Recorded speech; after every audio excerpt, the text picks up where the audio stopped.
Hey, if you want to learn how to change out the front lower control arms on a 2022 Subaru Outback Premium Edition, watch this. So I'm right behind the tire. I've come in with the jack at an angle, and I've got it on that plate that needs to come off just to jack it up temporarily so that I can get this jack stand. And then I'm going to remove that hydraulic jack.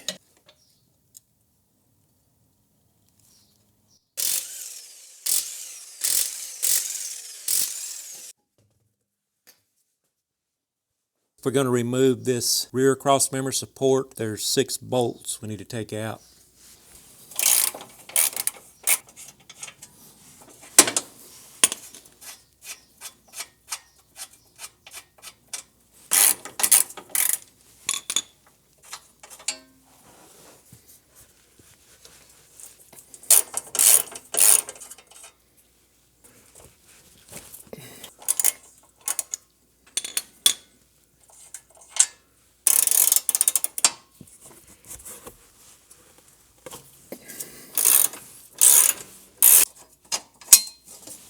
We're going to remove the rear plate. We've got 2 big bolts right here, 19mm bolts, and then a 19mm nut.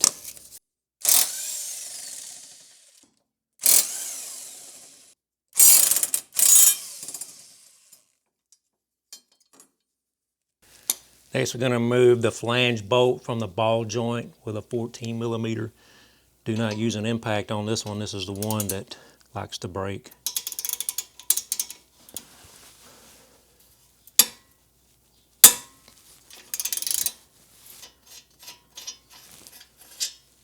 Now we need to lower the ball joint from the knuckle.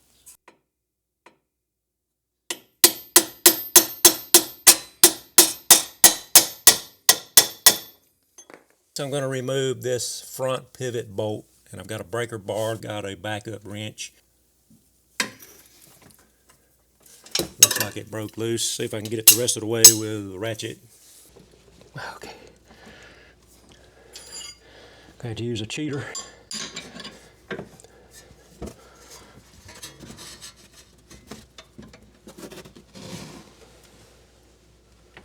Just due to clearances in here.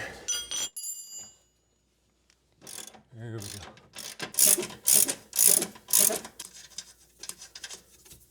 Gonna thread this nut on there just a little bit. Tap on it with a hammer. Comes out pretty easy.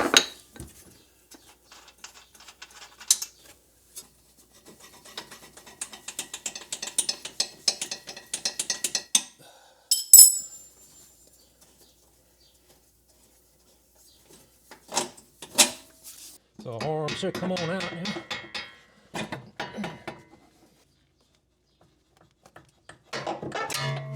So looking at this control arm now that we got it out, what Subaru's technical service bulletin says is that any crack that does not extend into the rubber is not a qualifying crack. Anyone that does is a qualifying crack, and it has to be measured. Now if we look at these little cracks right in here, these don't extend into the rubber, but this one on the edge and also this one down in here does. And if it does extend into the rubber, if it is greater than a ½ inch, you have to replace it. They say that it will affect your drivability. Anything a ½ inch or less is not of any kind of concern. So if we look down here, that's a pretty good crack there. That's definitely over ½ inch. Gonna go ahead and replace it. So my replacement here is a Dorman, and I got this off of Amazon.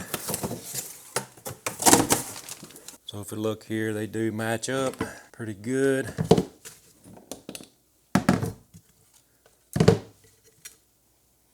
They're about the same weight. They're both made out of aluminum. Now, when I got these in, I found out that this was aluminum. I says, wait a minute now, let me go check the vehicle and make sure the one in the vehicle is aluminum. And it is aluminum. This one, I want to say was $124, and I'll leave links to this stuff if you want to go this route. The one from O'Reilly's, I believe, was about $250, so you're going to pay about twice as much. You only get a 1-year warranty on this. If you get the O'Reilly one, it's a limited lifetime warranty. But looking at the castings here, something I noticed, this is a sand casting right here. Not bad. I didn't see any kind of defects or anything in it. But if you look at the original one that came off, this is a smoother casting. They probably had some sort of a metal mold for this. That's just really the only difference that I can tell. So we'll go ahead and install this new one in the vehicle.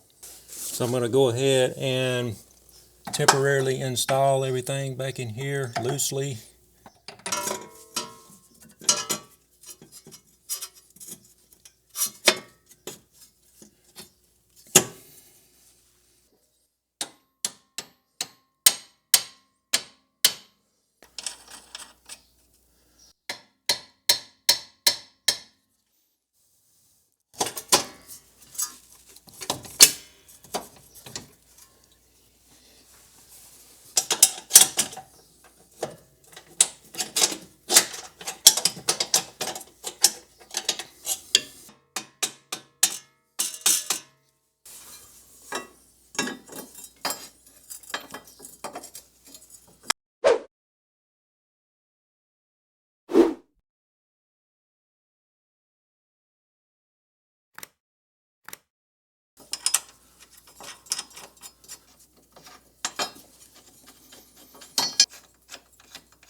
So I'm just using this jack to jack that arm up until that ball joint fully seats in there.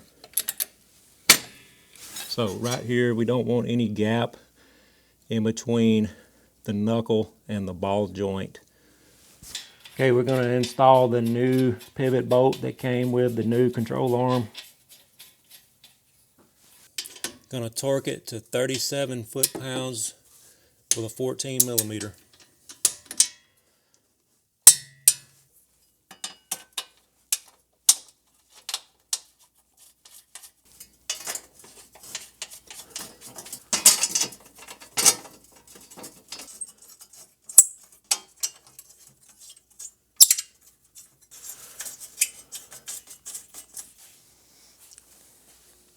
So I got my jack underneath the ball joint with a wood block. I'm going to jack it up because this needs to be at ride height to torque all of the pivot bolts. So I'm going to jack it up just enough so it just barely comes off of that jack stand. But the jack stand is going to stay there for safety.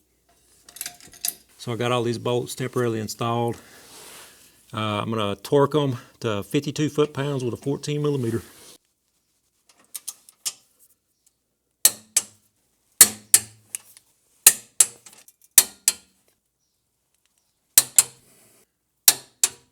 Now we're going to torque this rear control arm nut to 81 foot-pounds with a 19 millimeter.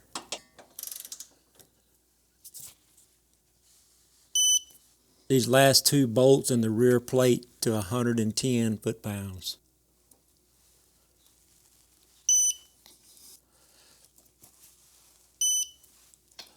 So using a 17 millimeter, I've got a backup wrench back there on the head of the bolt, and I'm going to torque this nut on this side to 70 foot-pounds.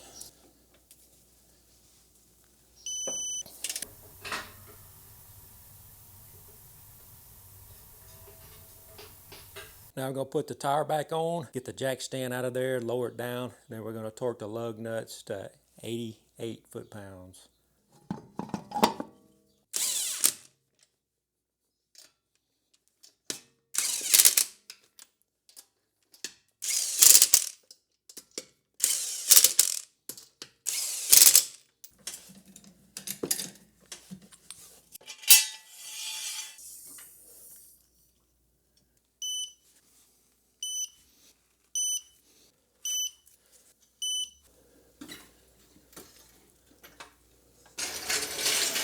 Alright guys, that is going to be it for the front lower control arms on this 2022 Subaru Outback Premium Edition. Just remember to get a front end alignment, and if you found this helpful, hit that thumbs up for me. I really appreciate it, and God bless.